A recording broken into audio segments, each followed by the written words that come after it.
been using the late 2015 27-inch 5K iMac for a month now, and this is my review of it. The iMac that I got has a 4 GHz quad-core i7, which is Skylake, 8 gigs of RAM, and an M395X graphics card with 4 gigs of video RAM. Needless to say, this thing is fast, and it handles my most demanding tasks like video editing and programming like it's nothing. The iMac comes with a built-in FaceTime HD camera. It's not amazing, but I don't think it's that bad for a built-in webcam, and it will do just fine for FaceTime calls and Skype calls.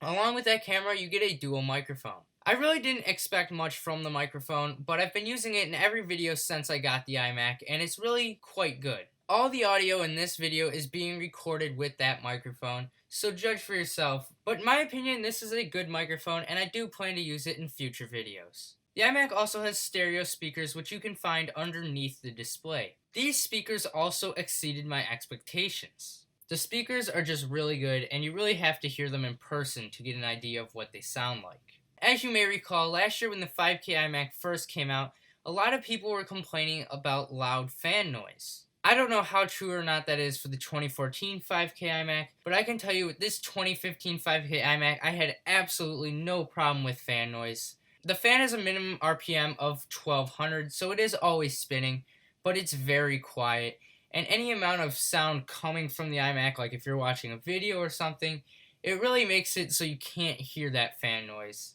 So the fan is very quiet, and you don't really notice it. But when the fan speed does kick up, it can get quite a bit louder, and it's not really the fan itself that gets louder.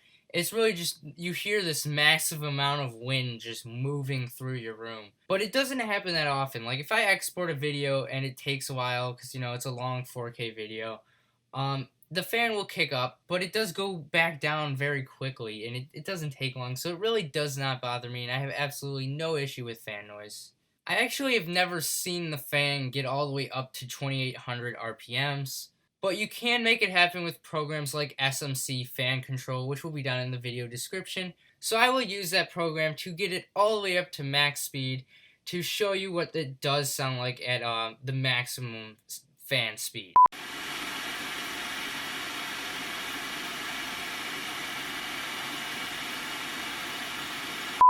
And of course, the screen on this iMac is outstanding in every way, shape, and form.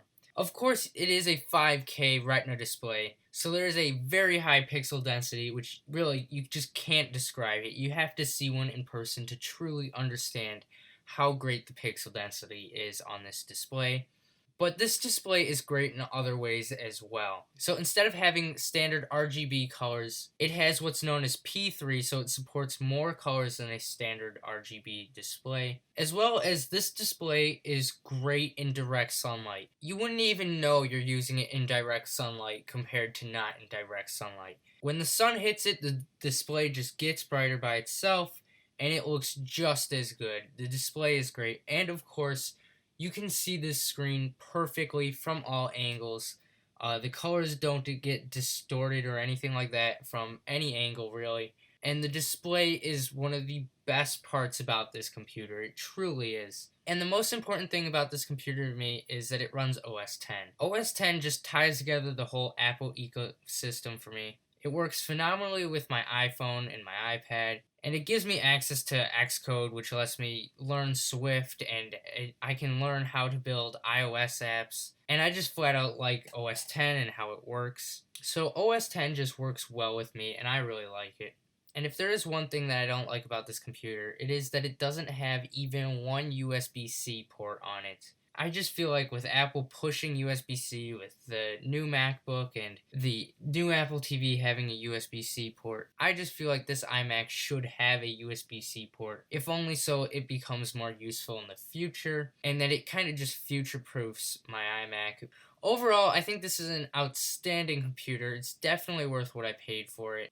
It's by far the best computer I've ever used. I really enjoy having it and using it, and I plan to use it for many years to come. If you're looking to buy a new computer, I would recommend buying this iMac or a similarly spec'd iMac. And a link to where you can buy one of these will be down in the description below. And as always, thanks for watching. Please remember to subscribe, like, comment, and share this video.